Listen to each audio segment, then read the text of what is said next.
오늘은 마틴 루터가 종교 개혁을 일으킨 지 497주년이 되는 주일입니다. 한국교회 처한 현실을 우리가 다시 한번 새겨보면서 하나님이 원하시는 종교 개혁, 하나님께서 오늘 한국교회에 종교 개혁을 하기를 원하신다면 하나님이 원하시는 종교 개혁이 일어나야지 사람이 원하는 종교 개혁이 일어나면 안 될 줄로 믿습니다. 일반 사회학에서는 이런 얘기를 하죠. 제가 올바른 운동을 할 때 이런 글귀를 안내를 해줍니다. 그 나라의 종교 인구가 30%가 넘으면 그 나라의 모든 문제의 책임은 그 종교에 있다. 자, 그러면 우리가 5천만 민족인데 통계가 약 1,000만 명이 개신교 교인이라고 그럽니다. 약 1,000만 명. 그럼 천주교는 몇 명이냐? 700만 명 정도로 나와요, 통계가. 금방 이제 개신교를 따라옵니다. 그러면 1,700만 명이면 우리나라의 기독교 인구 통틀어서 개신교, 천주교 인구가 34% 정도 된다. 그러면 우리나라의 문제의 책임은 어디에 있습니까? 교회에 있습니다. 그럼 불교 인구가 25%입니다. 지금. 그럼 예수 안 믿는 사람 무종교 인구가 25% 정도밖에 안 돼요. 자, 그러므로 종교에 있다는 얘기죠. 요새는 언론이 참 많은 영향력을 행사를 하죠. 옛날에는 시골에서 어떤 이야기가 일어나면 그 시골에서 맴돌다가 끝납니다. 옛날에는 교회가 많은 영향력을 주었어요. 자, 목사 이야기 좋은 이야기, 교회 이야기 좋은 이야기, 교인들 이야기 좋은 이야기. 그래서 사람들이 나도 예수 믿어야 되겠다, 나도 교회 다녀야 되겠다, 나도 저 사람 다니는 교회에 다녀야 되겠다라는 영향력을 끼쳤는데, 지금은 이제 매스미디어가 발달이 돼가지고 이 공영 언론이, 대중 언론이 옛날에는 신문, 방송, 라디오였는데 지금 인터넷이 돼가지고 실시간으로 동영상까지 전 세계로 퍼져버립니다.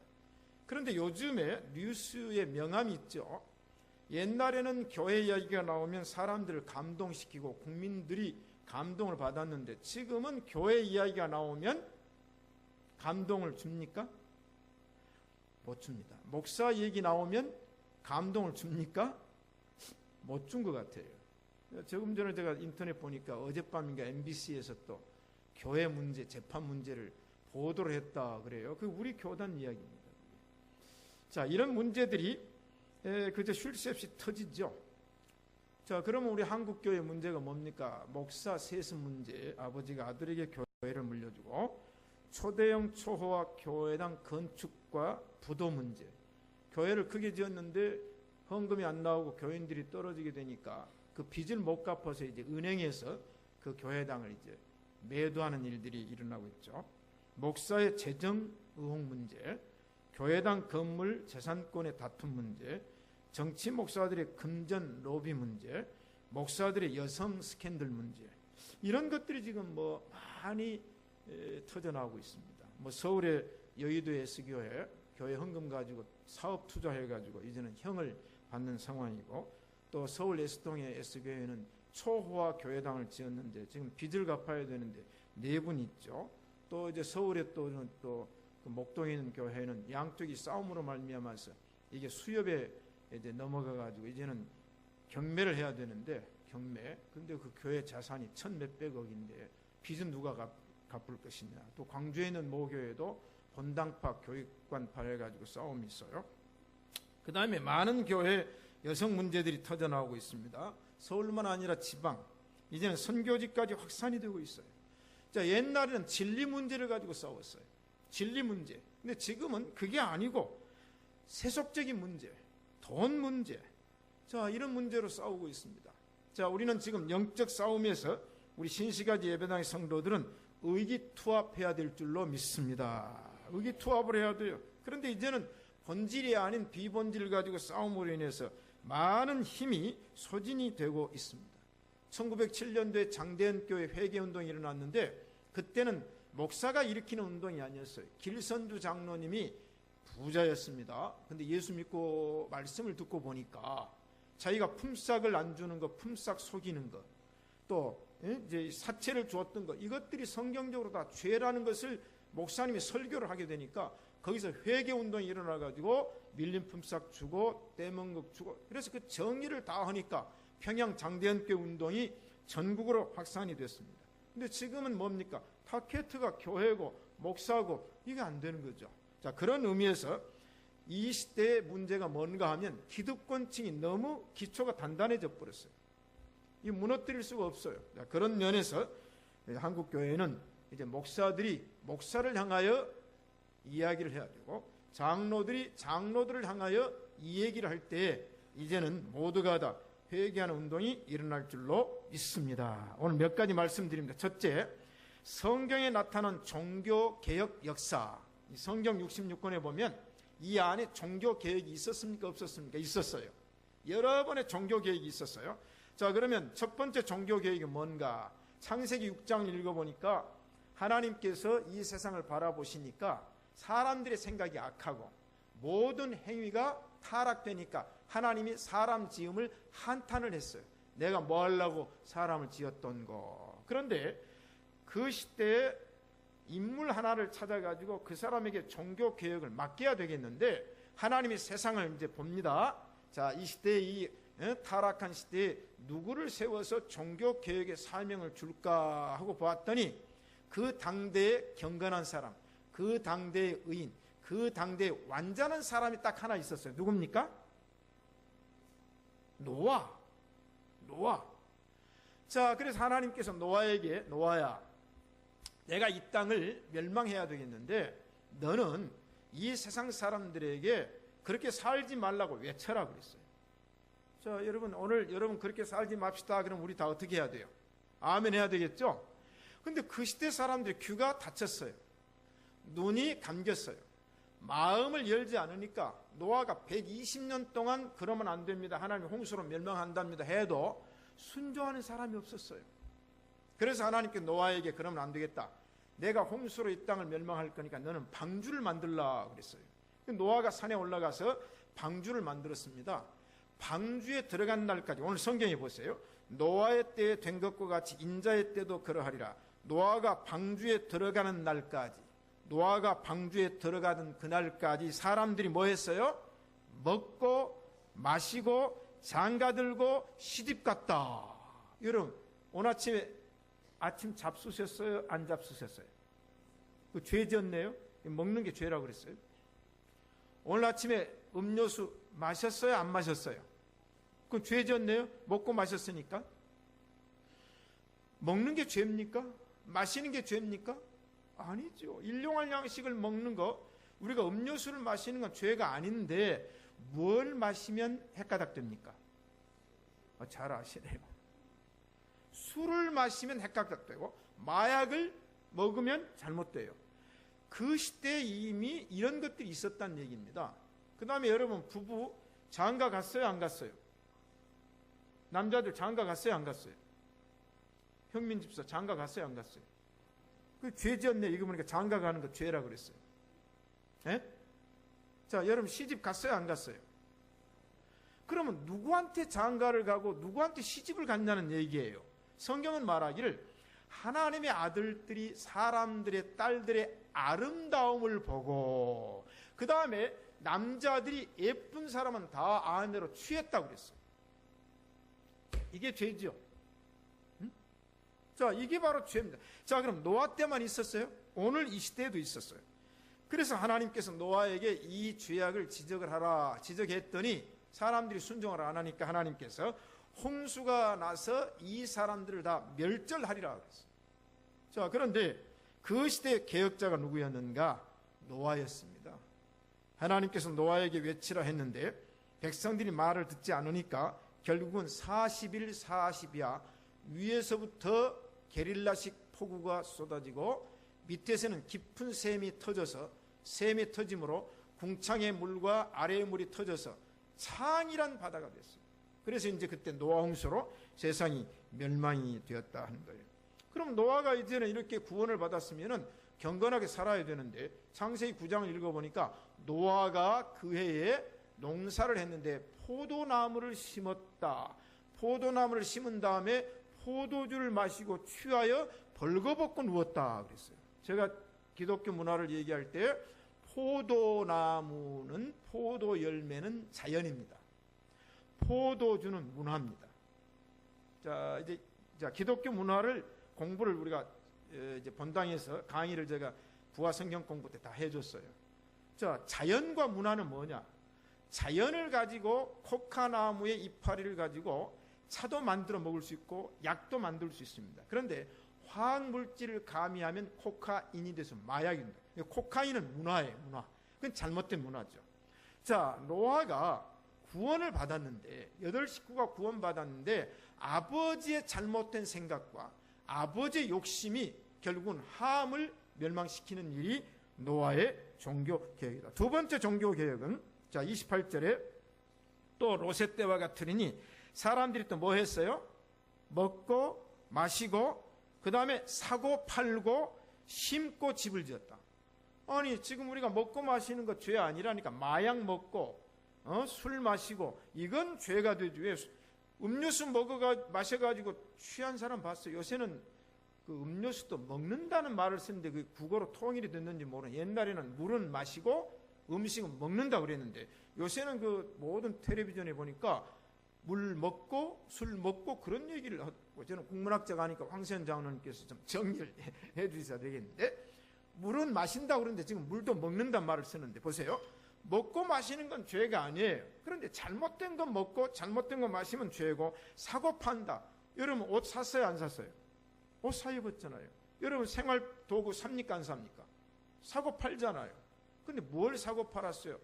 밀거래, 마약거래, 술거래. 이건 잘못된 것이죠. 그 다음 심었다. 여러분 우리가 곡식 심는 건 죄 아니에요. 양귀비 심으면 경찰이 잡아갑니다. 대마초 심으면 잡아갑니다. 그거 심으면 안 되죠. 그 다음에 집을 지었다. 우리가 아파트 짓고 빌딩 짓는 건 죄가 아니에요. 그런데 우리 카지노를 지었다. 사람들을 멸망시키게 한다. 자, 이런 것이 롯의 때의 소돔과 고모라 성에 만연되었어요. 그때 하나님께서 아브라함에게 가셨어요. 아브라함에게 이 얘기하죠. 아브라함아, 내가 하는 일을 너에게 숨기지 못하리라. 창세기 18장 얘기 아닙니까? 하나님 뭡니까? 그랬더니 소돔과 고모라 성 사람들이 부르짖음이 나에게 달한 고로 그랬어요. 자, 여러분 세상을 살면서 잘못된 거 고발해야 돼요, 안 해야 돼요? 제가 올바선동 지난번 강의 때 고발 운동을 하자. 고발 운동. 여러분 기도로 하나님께 세상을 고발해야 됩니다. 그래야 하나님께서 실사를 해요. 실사를.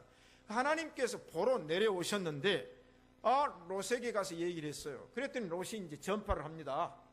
지금 유황불로 소돔과 고모라 성을 멸망한답니다. 빨리 우리 회개합시다. 그리고 빨리 우리 집으로 들어오세요. 그때 사람들이 귀를 닫고 눈을 닫고 마음을 닫고 롯이 외치는 이야기를 전혀 듣지 않았어요. 그러더니 유황불이 떨어져서 멸망하고 롯과 두 딸만 구사일생으로 살고, 롯의 아내는 소돔과 고모라 성이 유황불로 투둑투둑 멸망할 때 재물이 아깝고 세속 생활이 그리워서 뒤를 돌아본 거로 뭐가 돼요? 소금기둥이 된 얘기가 롯의 종교개혁입니다. 세 번째 종교개혁은 느헤미야 8장입니다. 이스라엘 백성들이 바벨론 포로로 잡혀가서 70년을 살다가 다시 이스라엘 땅으로 돌아왔어요.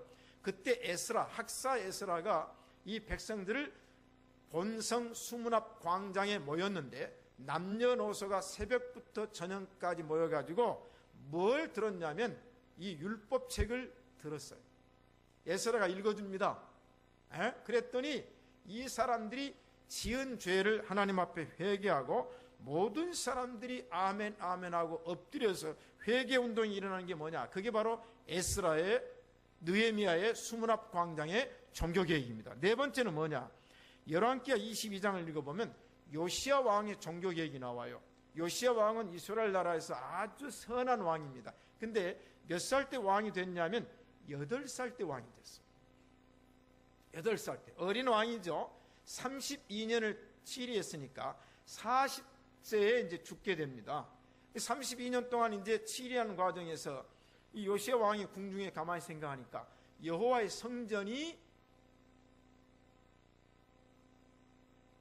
쥐가 들어가고 비가 새고 퇴파되었어요. 관심이 없었어요. 그 시대 사람들이 성전에 대한 관심이 없어요. 그러니까 요시야 왕의 마음속에서 이 퇴락한 성전을 수리를 해야 되겠다. 오늘날 말하면 리모델링을 해야 되겠다. 그 마음을 하나님 주셨어요. 그래서 이제 제사장들에게 성전에 들어가서 물건을 다 정리하라 그랬더니 막 은돈도 나오고, 왜냐하면 성전에 바쳤던 돈들이 괴짝이 있고 다 정리하는데, 정리하다 보니까 여호와 율법책이 나온 거예요. 그 전까지는 성경을 읽지 않았어요. 율법을 듣지 않았어요. 그 요시야 왕이 가져오라고 그래서 사반에게 읽으라고 그랬어요. 그랬더니 사반이 왕 옆에서 여호와 율법책, 그때는 구약이잖아요, 읽는데 거기에 무슨 죄가 지적됐냐면 우상을 섬기지 말라. 그런데 이미 말씀 떠났죠. 성전 수리도 안 하고 성전 출입도 안 했으니까 백성들은 말씀 떠나고 하나님을 떠났는데 그 사이에 누가 들어왔어요? 우상이 들어온 거예요. 여러분, 말씀을 도외시하고 하나님의 성전을 소홀히 하면 그때 우리에게는 뭐가 들어온다고요? 우상이 들어옵니다. 그래서 요시야 왕이 눈물을 흘리며 회개하면서 우상 타파를 했습니다. 신약으로 넘어와서 제5의 종교개혁이 뭐냐? 세례 요한의 종교개혁입니다. 세례 요한이 갑자기 광야에 나타나더니 유대인들 향하여, 제사장들을 향하여, 바리새인들 향하여 외칩니다. 이 독사의 자식들아, 누가 너희를 가르쳐 임박한 진노를 피하라 하더냐? 그러므로 회개에 합당한 열매를 맺고 속으로 아브라함이 우리 조상이라고 생각지 말라. 내가 너희에게 이르노니 하나님이 능히 이 돌들로도 아브라함의 자손이 되게 하시리라. 이미 도끼가 나무 뿌리에 놓였으니 좋은 열매 맺지 아니한 나무마다 찍어 불에 던지우리라. 청천백력입니다. 왜냐하면 구약의 마지막 선지자가 말라기고 선지자가 말라기라는 선지자입니다. 그런데 그때부터 하나님께서 말씀을 주시지 않고 선지자를 보내지 않습니다. 세례 요한이 나타날 때까지 400년 동안 말씀이 없었어요. 그래, 그 시대를 암흑시대라 그럽니다. 그런데 갑자기 엘리야와 같은 선지자가 나타나더니 그 시대에 유대인들을 향하여 뭐라고 외쳤어요? 이 독사의 자식들아. 이 말을 다른 번역을 하면 이 독사의 새끼들아. 저희들이 신학교 다닐 때 박윤선 박사님한테 물었어요. 마귀 사탄에게는 욕을 해야 됩니까? 안 해야 됩니까? 욕을 해야 된대요. 해도 된대요. 그럼 욕을 어떻게 해야 됩니까? 그랬더니 세례 요한이 자식들아 한 것은 새끼란 말인데 마귀 사탄에게는 새끼라고 해도 됩니다. 그래요. 욕 그거 해가지고는 안 되겠는데 그랬더니 그 앞에다 기역자를 넣어도 됩니다. 개새끼들아. 그분은 본인이 그 말을 못하고 그러면서 마귀 사탄에게는 욕을 해야 된다. 욕을. 여러분, 신시가지 예배당에 넘나들고 있는 사탄 마귀 새끼들은 물러갈지어다. 그래가지고 물러가면 좋은데 안 물러가면 이 썩을 것들아 물러갈지어다. 이 망할 것들아 물러갈지어다. 그렇게 해도 된다고 그랬어요. 마귀는 대접하지 마세요. 그 다음에 마태복음 4장에 예수님께서 오셔서 회개하라 천국이 가까웠느니라. 그러면서 이제 사도행전 2장에 이 성령의 운동이 일어납니다. 이게 성경의 종교계의 역사예요. 자, 두 번째, 그러면 이제 교회가 세워진 이후에 기독교 역사의 종교개혁은 어떠했는가? 자, 오늘 제가 이 그림을 종교개혁 기념주일에 제가 사람 인물을 지금 붙여놨어요. 오늘은 마틴 루터가 1517년 10월 31일 비텐베르그 성교회 정문에 95개의 조항을 붙임으로 말미암아 종교개혁이 이제 폭발이 된 겁니다. 그럼 마틴 루터 종교개혁 이전에는 없었는가? 아니에요. 맨 앞에 사람이 존 위클리프입니다. 위클리프.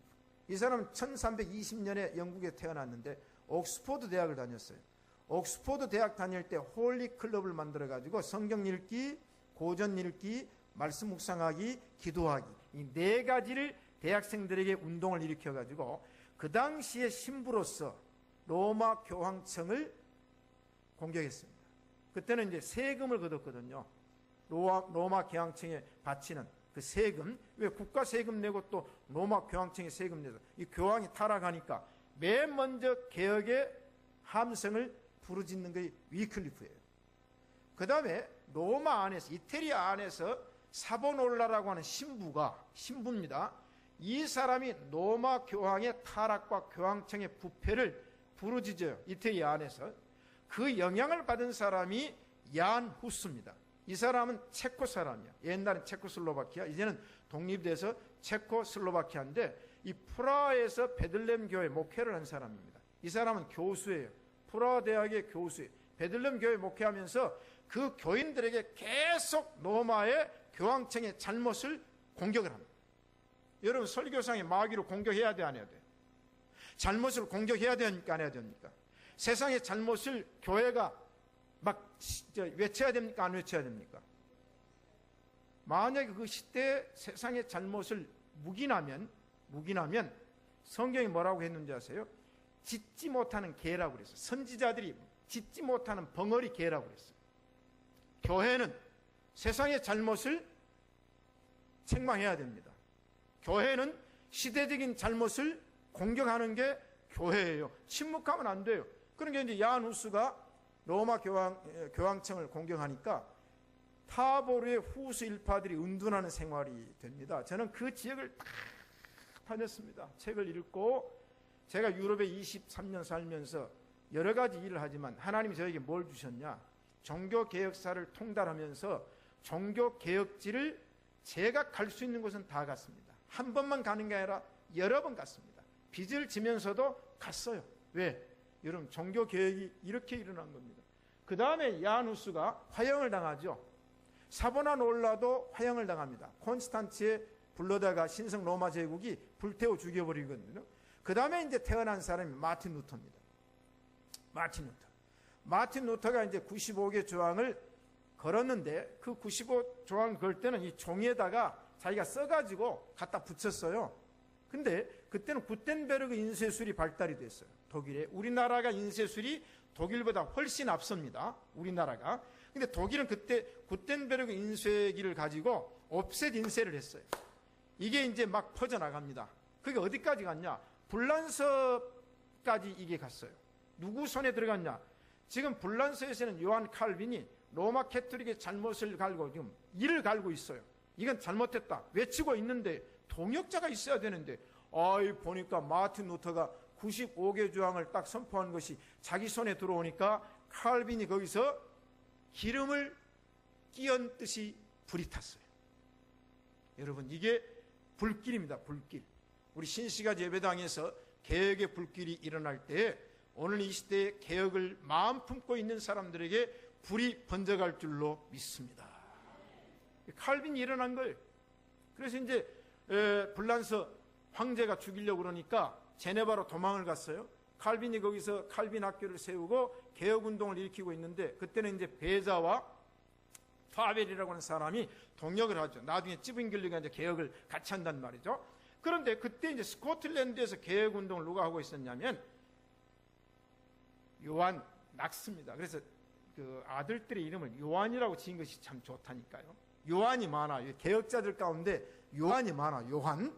자, 그런데 이 요한 낙스가 피의 메리 여왕이 스코틀랜드에서 예수 믿는 사람을 전부 죽여서 피를 흘려서 그 여왕의 별명이 피의 메리예요.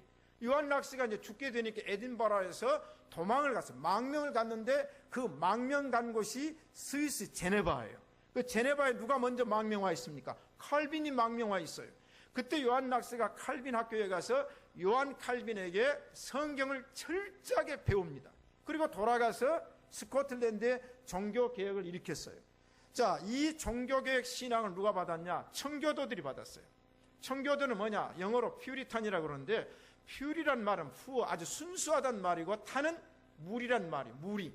자, 그러니까 순수한 무리들이 이제는 이 종교개혁 신앙을 가지고 국가 정권과 그 당시 앵글리칸 처치에게 저항을 했어요. 왜? 그때는 개신교 프로테스탄트를 막 죽여가니까. 이때 이제 윌리엄 브레포드라는 청교도 지도자들이 이 청교도들을 모아서 이끌고 1620년에 메이플라워를 타고 미국 신대로 건너가는 것이 종교개혁의 역사인데, 자 보세요. 위클리프가 시작한 종교개혁부터 루터와 칼빈이 종교개혁의 봉화를 들 때까지 역사가 200년이 흐릅니다. 자, 칼빈 루터로부터 청교도들이 미국으로 건너갈 때까지 100년이라는 세월이 흐릅니다. 그러면 종교개혁의 기치를 들고 청교도 운동까지 300년이 흘러요. 이 역사의식 공부를 해야 돼요. 첫째는 성경을 공부해야 되고, 특별히 목회자는, 목사는 역사를 공부해야 돼요. 300년 동안에 이 운동이 일어납니다. 모라비안 운동이 100년 일어나잖아요. 여러분, 이 예수를 왜 믿습니까? 교회를 왜 다닙니까? 왜 성경을 읽습니까? 왜 예배를 드립니까? 왜 기도를 합니까? 왜 전도를 합니까? 한국교회 부패했습니다. 이 시점에도 개혁이 안 되면 저는 안 된다고 생각을 합니다. 저는 이 종교개혁사가 머릿속에 다 들어와 있어요. 다 머릿속에다 집어넣고 있어요. 사랑하는 성도 여러분, 우리는 이 개혁의 불길이 한국교회에 일어나야 될 줄로 믿습니다. 그래서 종교개혁자들은 3가지 강령을 주장을 했어요. 오직 성경, 오직 은혜, 오직 믿음. 오직 성경, 오직 하나님의 은혜, 오직 믿음. 이걸 받아서 개혁교회 신앙이 2가지를 첨부했는데, 오직 뭐요? 은총이라는 거 하나 첨부했어요. 오직 은총. 마지막에다 뭘 첨부했어요? 오직 하나님께 영광. 자, 이 5가지가 로마 캐토릭과 개신교가 다른 건 뭐냐? 오직 성경, 오직 은혜, 오직 믿음, 오직 은총, 오직 영광. 자, 그럼 종교개혁이 성공한 이유가 뭔가? 종교개혁자들은 약한 사람들입니다. 마틴 루터도 약하고요, 켈빈도 약해요. 그런데 내유 외강한 사람. 이 사람들이 강했어요. 담대했어요. 그래서 그 시대에 목숨을 걸고 외쳤습니다. 하나님이 도와주신 줄로 믿습니다. 복음과 교회가 순수했고 신앙이 순수했습니다. 그들은 결코 포기하지 않았습니다. 수많은 회유가 왔습니다. 죽음을 각오했습니다. 수없이 죽음의 사선을 넘습니다. 그러면서 주변에 응원과 격려와 도움의 손길이 있었어요. 여러분, 도와주세요. 여러분이 기도하는 것 도와주는 겁니다. 여러분, 격려하고 응원하는 것 도와주는 겁니다. 자, 오늘 또 저를 도와주세요. 저를 위해서 기도해 주세요. 그 다음에 종교개혁을 하자마자 종교개혁이 이루어진 게 아닙니다. 수없는 세월 동안 인내했습니다. 이유는 종교개혁이 쉽지 않았어요. 그들이 죽은 다음에 종교개혁이 이루어지잖아요. 여러분, 우리가 죽어도 하나님은 기도응답을 해 주실 줄로 믿습니다.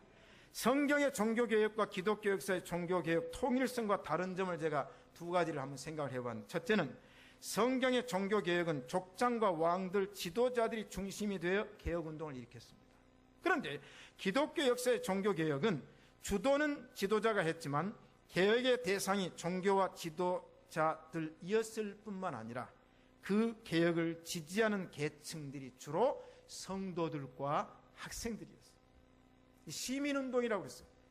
종교운동은 시민운동, 종교운동은 학생운동이라고. 제가 책에 너희들이 이 세대를 책임져라는 책에 종교운동은 시민운동, 종교운동은 학생운동이라고 그랬어요. 여러분, 학생 선교운동 역사를 제가 이 디민 목회학 박사학위 논문이 그 논문입니다. 네, 영국부터 시작한 운동이요, 종교개혁운동이었어요. 여러분, 시민이 없이는, 국민이 없이는 개혁이 안 됩니다. 자, 이런 면에서 우리는 새로운 다짐을 해야 됩니다. 기독교의 개혁의 대상은 누굴까? 제가 제목을 기독교의 개혁의 대상은 초대형 교회와 목사라, 그런 타이틀을 제가 붙인 게 아니고, 공자가 망해야 나라가 산다는 책을 제가 읽었습니다. 목사가 망해야 교회가 산다는 한한상 부총리께서 쓰신 책도 제가 읽었습니다. 그 2권 책을 이미 다 읽었어요. 근데 요새는 이제 장로가 죽어야 교회가 산다라는 이야기가 나옵니다. 왜 목사만 죽어야 되느냐? 여러분 느꼈죠? 그래서 요새는 목사 추방운동이 막 유행처럼 일어나는데 헌법을 바꿔야 된다. 왜냐하면 목사를 청빙할 때 3분의 1로 청빙을 했으면 목사를 내보내고자 할 때 다시 교인들의 공동의 투표를 해가지고 3분의 2가 넘으면 내보내라. 그 동의하십니까? 저는 그 헌법이 개정되어야 교회가 안정되지, 그러려면요 이게 유행병처럼 지금 번져가고 있습니다. 자, 그런데 책 가운데 그런 책이 있어요. 대형 교회가 망해야 한국 교회가 산다. 교단이 망해야 교회가 산다. 그 책 한번 표지를 한번 비춰주세요. 이게 책으로 출판했어요. 왜입니까? 여기에 타락이 있고 여기에 범죄가 있어요. 예? 여러분, 저는 원래 목회가 대형 교회를 추구하는 목회자가 아닙니다. 처음부터. 저는 서문교회 와서도 제가 교회는 뭡니까? 수평 이동하면 안 되고 양도둑해서는 안 되는 걸 처음부터 부르짖었잖아요. 교회는 한계를 두고 교회는 분립돼서 교회가 많이 생겨야 되는 운동을 하는 사람이 저기 때문에 하나님께서 오늘 저와 여러분을 여기에 있게 하신 줄로 믿습니다. 세 번째는 세상을 개혁하자. 여러분, 인류 역사에 어느 나라든지 혁명과 개혁이 일어납니다. 자, 옛날에는 교회가 세상을 향해서 세상이 잘 살아야 됩니다. 정치인들이 잘하십시오. 이렇게 외쳤는데 지금은 거꾸로 돼가지고 세상이 교회를 향하여 예수 좀 잘 믿어라. 돈 좀 잘 써라. 목사를 향해서 똑바로 살아라. 이 소리를 제가 듣고 있어요. 지금 우리가 듣고 있어요. 세상 사람들이 너희들 좀 잘 살아야 된다. 이건 아직까지 기대가 있다는 거예요. 자, 그러면 우리 신시가지 예배당은 세상 사람들이 신시가지 예배당처럼 예수를 믿고 신시가지 예배당의 성도들처럼 신앙생활을 하십시오라고 메시지를 바꾸는 운동이 일어나야 될 줄로 믿습니다. 제 목회 꿈이 그거예요. 자, 그럼 우리나라 역사를 봅시다. 저는 역사를 좋아하거든요. 옛날 역사는 놔두고 근대사에 봅시다. 이 김옥균이가 갑신정변을 일으켜요. 우정국 사건이죠. 갑신연애. 그때 일본이 우리나라를 이제 강점을 하게 되고 그다음 한일합방을 하게 될 때에 을사보조회가 아닙니까? 그래서 김옥균이가 주도를 해가지고 그때 장관들, 대신들을 전부 규합을 해가지고 그때 우체국이 기공식을 합니다. 최초의 우체국, 우정국이. 그럴 때 이제 이 혁명을 기획을 합니다. 그런데 실패를 했어요. 왜 실패한 줄 아세요? 여러분이 잘 알듯이 그때 문무대신이 누구였냐면 이완용입니다. 이완용을 중심으로 한 5 대신이 이 정보를 일본에다 흘려줍니다.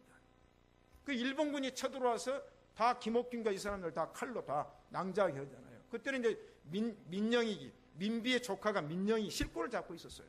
이 사람들을 쳐내야 되는데, 여러분 만약에 우정국 사건 갑신정변에 김옥균이가 성공했으면 한일합방도 안 되고 민비도 안 죽어요.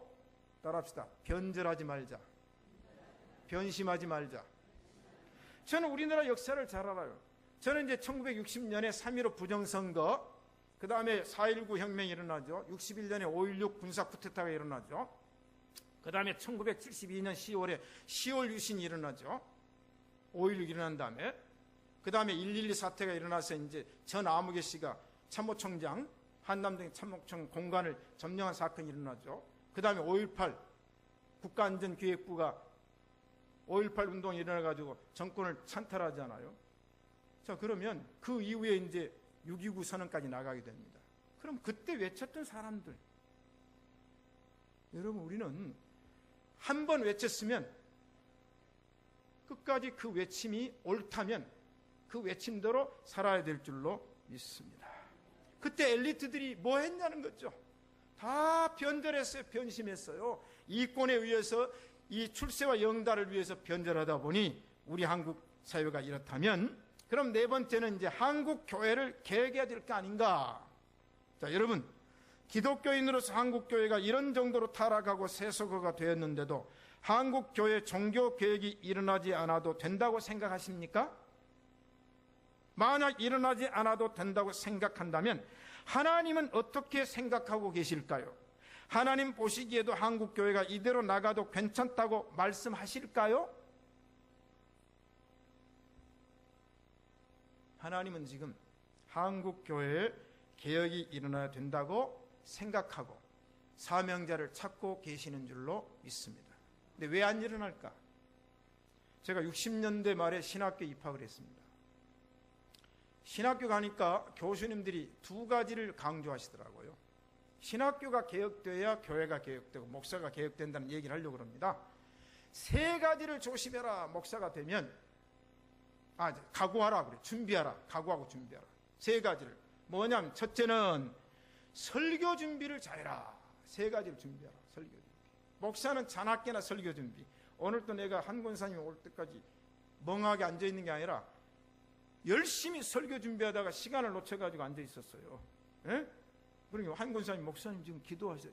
아이고 막 호들갑 나갔죠. 목사는 자나깨나 무슨 준비?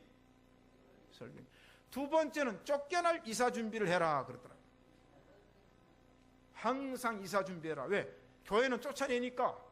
에? 그리고 당당하게 외쳐라. 왜? 강단에서는 쫓겨날 준비를 하고 말씀을 선포하라. 세 번째는 죽을 준비를 해라. 목사는 순교의 제물이 되어야 된다. 이게 이제 준비하라는 게 세 가지. 그 다음 조심하라는 걸 세 가지 가르쳐. 조심하라. 뭘 조심해야 되겠어? 목사는 명예를 조심해라. 명예. 두 번째는 돈을 조심해라.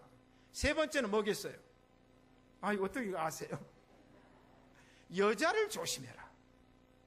저는 신학교 들어가서 우리 교수님들이 신학을 가르치는 교수님이나 목회학을 가르치는 교수님이나 설교학을 가르치는 교수님이나 모든 사람이 입술로 신학생들에게 그가 닳도록 세 가지를 준비하고 세 가지를 조심해라. 이거 조심해야 됩니다. 이거 준비해야 됩니다. 그런데 제가 60년대 말에 신학교에 들어가서 보니까 목사 되고 싶은 생각이 없어서 내가 신학교를 뛰쳐나왔어요. 너무 그때도 부패했어요. 그때는 뭐냐면 유신정, 제가 72년 10월 유신이 일어나고 그 다음에 군대를 73년도에 제대를 해가지고 73년도에 복학을 했는데 아이고 교단이고 뭐이고 썩었어요. 제 성격에 신학교를 뛰쳐나왔어요. 하나님이 다시 신학교를 보내줬어요. 74년에 송신에서 무슨 운동이 일어났냐? 정풍운동이나 정풍운동. 그때는 유신시대에 어용 목사, 어용 교수들이 신학교에 있어가지고 또 이사장이 그때 당시에 대통령의 사등간입니다. 우리 총신 이사장이. 그 얼마나 신학교를 이용하겠어요. 근데 거기서는 견딜 수가 없어서 한 학년에 2명씩 대표를 뽑아가지고 정풍운동을 일으켜서 대토론을 하고 저도 이제 그 가운데 한 멤버였고 제가 일대변인도 해가지고 그 운동을 일으켰어요. 그래가지고 그때는 이제 이 학생들이 모일 수가 없는데 가까스로 비상총회를 모여가지고 학교를 향한 성명서, 교단을 향한 성명서, 이사회를 향한 성명서를 채택을 했습니다. 예?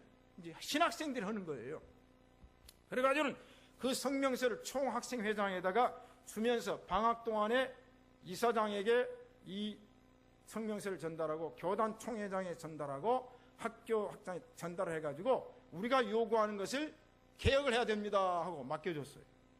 방학 끝나고 개학을 하고 오니까 이걸 총학생회장이 팔아먹어버리고 거래를 했어요. 왜 거래를 했냐?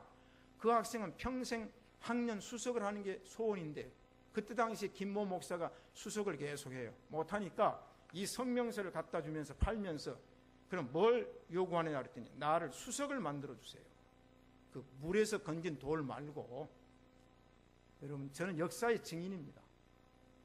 그래서 그 학생은 아버지가 지방에 살면서 서울의 병원에 입원할 때입니다. 저도 그 아버지 병문안을 갔어요. 학교 안 다녔어요. 결석 많이 했어요. 시험 못 쳤어요. 리포트 안 냈습니다.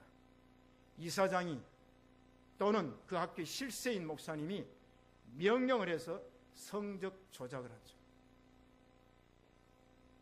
그 학기에 그 학생이 수석을 합니다. 미국에 있는 모 목사님은 7년 수석에 한 학기만 수석을 못합니다. 그분이 현재 재단 이사장을 하고 있습니다. 총회장 선거에 금전살포로 부총회장이 된 분이, 저는 그분이 그리스 오셨을 때 제가 얘기했습니다. 제가 그분한테도 얘기한 거니까 저는 뭐 역사적 사실을 얘기하죠. 목사님, 이번 부총회장에 돈 쓰지 말고 떨어지십시오. 그러면 다음에는 틀림없이 당선이 됩니다. 목사님, 우리 후배들에게 개혁을 부르짖은 분 아닙니까? 우리 목사님 존경해야 됩니다. 근데 그분이 돈을 많이 써서 총회장이 되고 총장도 돈을 써서 되고 이게 오늘 신학교의 현실. 제가 오늘 마음 먹고 이 설교를 준비했어요. 제가 기도를 많이 했습니다. 이걸 해야 될까 말아야 될까. 사랑하는 성도 여러분, 신학교를 살립시다. 그런 사람들이 하나님의 한대입니다. 그래서 이제는 정말로 한국교회가 개혁되려면 신학교가 개혁되어야 된다는 이야기를 제가 비로소 하게 됩니다. 결론입니다. 종교개혁을 해야 됩니다. 왜 해야 됩니까? 요한계시록 2장에 보면 하나님께서 교회의 촛대를 옮기시면 한국교회는 성도들이 교회를 떠나게 되면 목사가 무슨 일을 합니까? 지금도 이중자합을 인정하라고 세미나가 열리고 있습니다. 목사에게 목회는 주일날 설교하는 목회하게 하고 주중에는 밖에 나가서 돈 벌 수 있도록 해달라. 왜? 지금 수많은 실업자들이 생겨났어요. 사모님들이 현장 가서 돈을 버는 이 현실이 왜 그렇습니까? 한국교회가 쇠퇴하고 몰락되었기 때문입니다. 어떻게 종교개혁을 해야 됩니까? 우리는 사람이 원하는 종교개혁을 하지 말고 하나님이 원하시는 종교개혁을 해야 될 줄로 믿습니다. 교회는 성경으로 돌아가야 되고 성도들은 초심을 버리지 말고 첫사랑을 회복해야 될 줄로 믿습니다. 신시가지 예배당이 이 시대에 하나님이 원하시는 종교개혁의 요람이 되기를 주님의 이름으로 축복합니다. 아멘.